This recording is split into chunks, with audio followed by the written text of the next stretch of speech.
Então vamos lá, Felipe. Vamos Bora. começar, já vou te chamar aí. Vamos conversar sobre essa fita da Bárbara Coelho, que pediu demissão da Globo e acertou com outro canal. Mais do que opinar sobre a questão da Bárbara, eu quero opinar sobre esse movimento, tá, gente? Porque a questão da Bárbara é muito individualizada, eu não quero entrar na escolha pessoal de um profissional A ou B, não. A gente quer falar do macro, mas para isso a gente precisa entender o que está acontecendo. Vamos recorrer aqui ao lance que diz: Bárbara Coelho pede demissão da Globo e acerta com outro canal. E ela não tinha qualquer cargo na Globo, tá? É. Vamos lá. A apresentadora Bárbara Coelho, que comandava o Esporte Esporte espetacular. Espetacular, que é um programa de domingo e tal, pô, de TV aberta. décadas da Globo, na TV aberta, pediu demissão da emissora Foda. para acertar com a Cazé TV, canal do Casimiro. A informação foi dada inicialmente pelo colunista Gabriel Wacker, monstro, lá no F5. A decisão de Bárbara se deu pelo desejo da jornalista de embarcar em projetos pessoais, além de realizar eventos corporativos. E aí a gente entra numa outra questão, né, Felipe, que é cada vez mais empresas que exigem exclusividade têm a perder no mercado, né? Se você não consegue, se você tem um profissional que tem destaque, ele não pode fazer publicidade no seu Instagram, ele não pode fazer um evento corporativo porque você não dá essa permissão. Pô, as pessoas querem ganhar dinheiro, cara. As pessoas querem prosperar na vida. E a pessoa tem que ficar esperando aquele salário lá que a gente sabe que, bom, eu não sei exatamente quanto ela ganhava. Ela é apresentadora de esporte espetacular, tenho certeza que não ganhava mal. Mas eu tenho certeza, isso eu posso dizer categoricamente para vocês, que repórter na Globo ganha muito mal. Não só na Ganha. Globo, mas na televisão como um todo, na grande mídia como um todo, ganha muito mal. E aí, Ouvemos já de pessoas aí. exatamente, a gente ouve das pessoas, porque a gente tem um podcast, a gente recebe essas pessoas. Obviamente, elas falam muitas vezes por fora, elas preferem não Claro. falar, né, não vão se prejudicar, mas elas ganham muito mal. E a gente sabe quanto, por isso que a gente sabe que é realmente mal mesmo. Então, nesse sentido, assim, além de tudo, você não pagar bem, você proibir que os seus funcionários tenham um canal no YouTube, você proibir que seus funcionários façam eventos, você proibir que seus funcionários às vezes vão em podcasts para divulgar a sua imagem, assim, Nossa. é muito, muito, muito, muito burro. Por parte não só da Uhum. Globo, mas das empresas que fazem isso, tá? Vamos lá, a Globo ainda tentou manter a profissional, mas sem sucesso. A emissora pretendia colocar a apresentadora na função de comentarista em um novo programa esportivo aos domingos à noite no Sport TV. A Casa TV tem reforçado a equipe para as transmissões esportivas de 2025, além de Bárbara Coelho.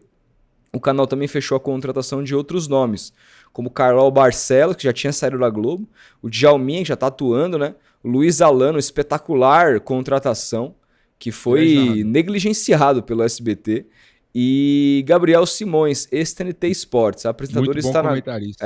eu conheço pouco. A apresentadora Muito está bom. na Globo desde 2013. No início, Bárbara participava apenas de transmissões do Sport TV, onde comandou Tá na Área. A primeira oportunidade na TV aberta aconteceu em 18, Central da Copa, ao lado de Leifert e Caio Ribeiro. Em dezembro, ela assumiu o comando do Esporte Espetacular no lugar de Fernanda Gentil, ou seja, não era qualquer pessoa. Nunca é fácil a decisão de tomar uma...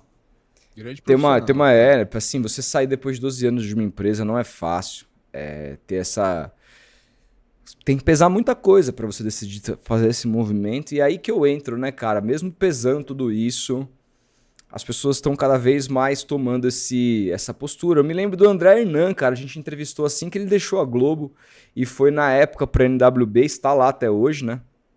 Tem um canal lá do André Hernan aqui no YouTube, Tá no mas UOL. também colabora com o UOL. Aí que tá. Prime Video. Então, aí que tá. O cara trabalha em vários. O contrato com a NWB deu a possibilidade dele trabalhar em mais de um lugar e às vezes trabalhando Sim. menos do que trabalhava só na Globo, Sim, que sem muitas dúvida. vezes exige uma escala escaldante do cara, Trabalhando de casa. trabalhando, entendeu? E aí, então assim, hoje em dia você consegue ter alternativas. O jornalista que é mais conhecido, você ter alternativas para trabalhar menos, para ganhar mais.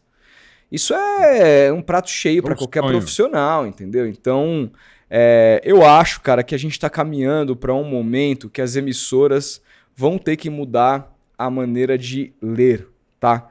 E aí, assim, existem algumas empresas, como por exemplo a TNT. Por que a TNT não perde funcionário? Porque a TNT permite que os caras tenham um canal próprio. canal do Jorge Igor voa, o canal do Bruno Formiga voa, né?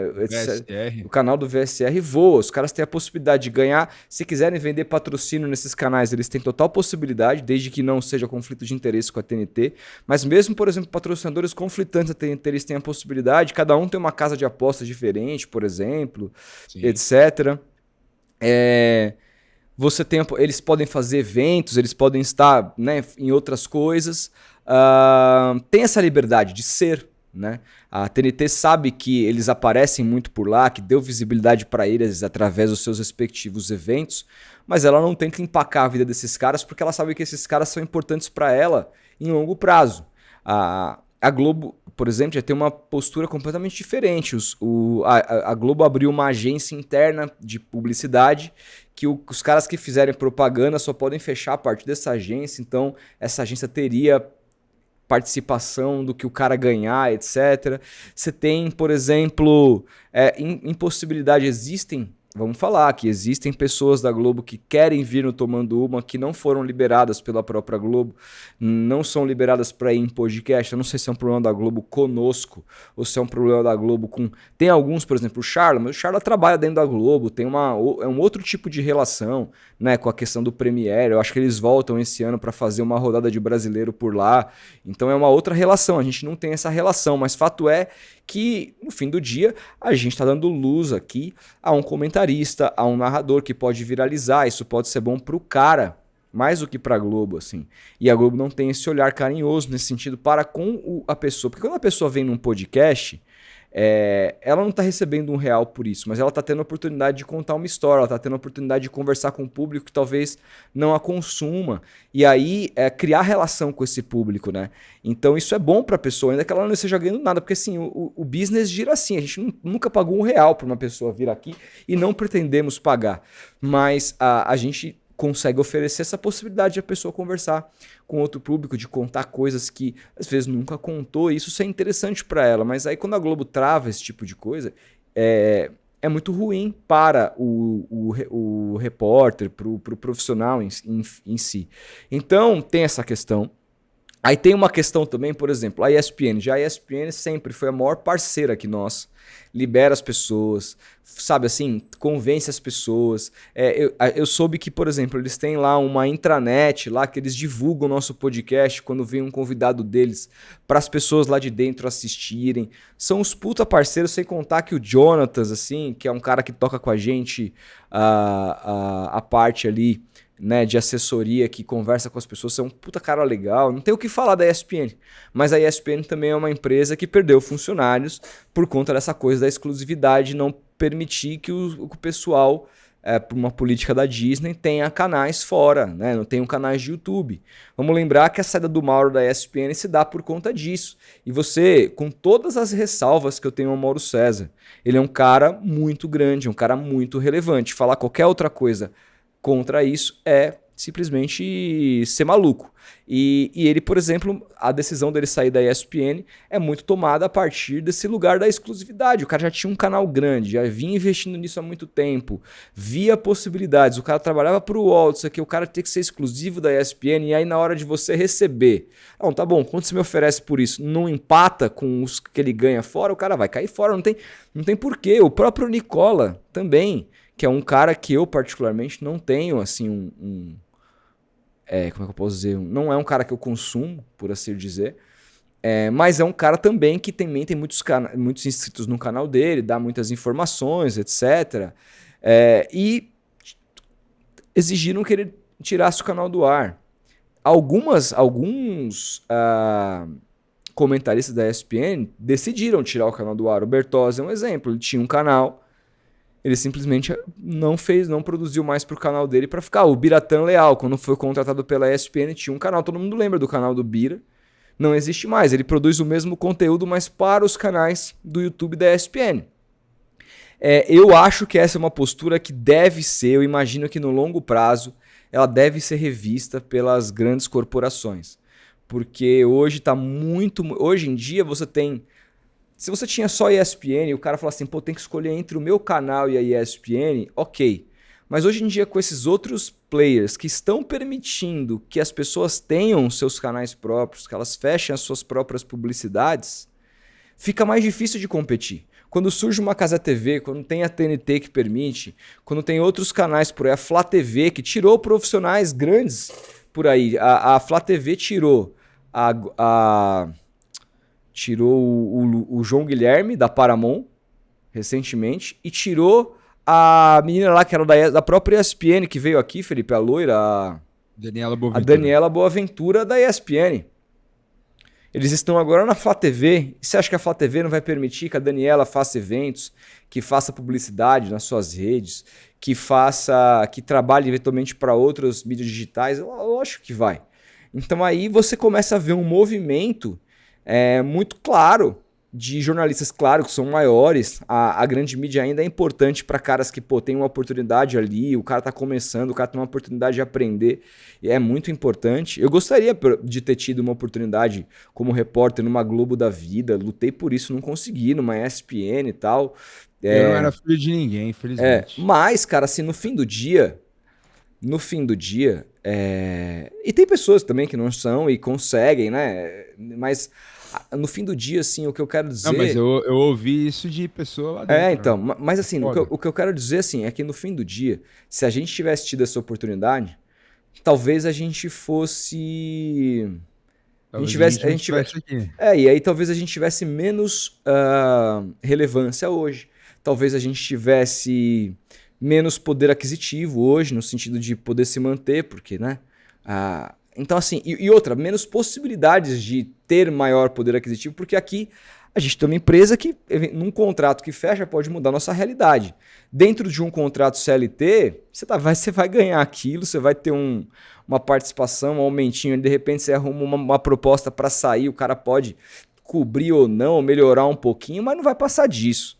Né? Aqui, dentro da mídia digital, as oportunidades são vivas todo dia. Um contrato que você fecha muda toda a sua realidade. Então, claro, existem os pontos ruins também, a falta de seguridade, o fato de você estar aqui trabalhando, as suas férias, ter que programar, você tem que colocar programação no canal, porque senão o canal morre algoritmicamente. Você tem que ser meio que refém. Não existe mundo perfeito, tá? Não existe mundo perfeito. Mas, em todo caso, quando você começa a ter grandes mídias que contratam esses caras como o CLT e ainda dão a possibilidade deles terem seus conteúdos pessoais, aí é o melhor dos mundos. Aí é o melhor dos mundos. Então eu acho que é um movimento, né, Felipe, que está cada vez mais... Eu acho que quem tá optando para exclusividade está cada vez mais perdendo, e eu acho que vai chegar num ponto que vão rever isso. O que você acha? Cara, eu acho que você resumiu bem aí nesse seu longo comentário sobre isso. É basicamente isso, cara. As mídias tradicionais, elas... A gente estava até conversando isso ontem com o nosso querido amigo Thiago Salazar, que participou do podcast com a gente ontem, um papo bem legal também, recomendo pra galera ver na íntegra. Falou muito sobre os bastidores do Corinthians e tal, mas a gente tava conversando fora do ar sobre isso e é um movimento que as grandes mídias ainda não entenderam, né, cara? Enquanto elas permanecerem nesse esquema de exclusividade, de prender o funcionário exclusivamente para eles, não ser maleável ao ponto de vista de entender o momento que a gente vive hoje, do mundo que a internet está possibilitando milhões e milhões de oportunidades para você ganhar dinheiro, para você trabalhar, para você explorar a sua imagem já conquistada com a visibilidade que a TV proporciona. Então, eu acho que é um movimento que veio para ficar, cara. Veio para ficar. As pessoas, os grandes profissionais, a gente ouve, né, cara? Não vou dizer aqui quem falou, mas a gente ouve. As pessoas, putz, será que se eu abrisse um canal para falar de tal time daria certo? E a gente sempre fala, pô, cara, ou pra menina, pô, com certeza, você já tem um nome. Hoje o torcedor, falando especificamente de futebol, o torcedor, ele... Eu falo isso porque eu tenho muitos amigos palmeirenses, muitos amigos são paulinos, você santista, enfim. Que as pessoas Eu pergunto assim, eu falo, cara, quando acaba um jogo do Palmeiras, você assiste tal programa pós-jogo? Que? Não. Não, eu assisto o fulano de tal, eu assisto o ciclano de tal. Eu vou no YouTube, que tem um canal X. Eu gosto de ver o pós-jogo ali. Cara, e aí você vai ver as audiências desses canais, você sabe muito bem, você tá trabalhando lá com o Edu no Vem Pro Peixão, a audiência de vocês no pós-jogo é muito grande. Ou seja, a galera não tá mais 100% focada no conteúdo tradicional, falando de futebol. A galera vai direto na fonte. Pô, eu quero saber o que o Santista tá falando sobre o Santos. Eu quero saber o que o palmeirense está falando sobre o Santos, porque ele tem o mesmo sentimento que eu. Ele vai compartilhar do que eu quero ouvir. Então, cara, às vezes não, né? Mas, enfim, tem a questão já do time em comum, da paixão em comum. Então o cara já vai ali direto. E você vê vários jornalistas que hoje estão revelando o seu próprio time. Esse movimento do João Guilherme de ir para a Flá TV, da Daniela Boaventura, do Tino Marcos, parece que vai apresentar os jogadores lá na Flá TV. Enfim, tem outros grandes nomes aí que a Flá TV está buscando, que vai ter um conteúdo linear dentro da programação. Então, cara, é um movimento que, se as grandes mídias, as grandes TVs não ficarem espertas, elas vão perder, cara. Elas vão perder. E a Globo hoje tá ela tá se enfraquecendo nesse sentido de grandes nomes. A gente ainda tem, claro, Luiz Roberto, tem o André Rizek, agora tem o Fred, o Denilson. Mas assim, a Globo há uns 6 anos atrás só tinha peso pesado. Hoje ela tá abrindo espaço mais para jovens, para quem tá começando, etc. Bacana, um movimento legal. Ainda é um puta de um canhão, uma puta marca, a terceira maior TV do planeta. Seria uma honra trabalhar lá, tá ligado? Mas hoje já particularmente já não é uma questão que eu sonho, assim. Não sei você, mas eu já, putz, cara.